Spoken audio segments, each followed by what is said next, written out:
আমি ফাইনেলি আহি পালোঁ মা কল্যাণী মন্দিৰ দেৱালয় আমাৰ বন্ধু ভাই সৰাই থাকি এতিয়া আমি ভিডিঅ'টো আৰম্ভ কৰিম এনেকৈ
বৰ্তমান মই এতিয়া উপস্থিত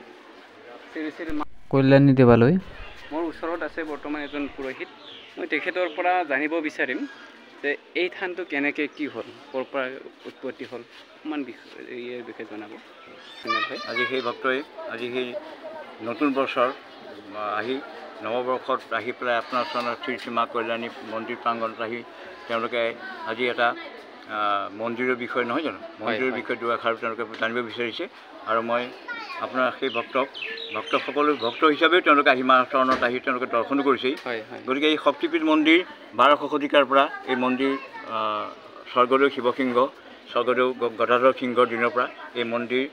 পৰিচালনা হৈ আছে পূজা অৰ্চনা চলি আছে আৰু এই মন্দিৰত অসমৰ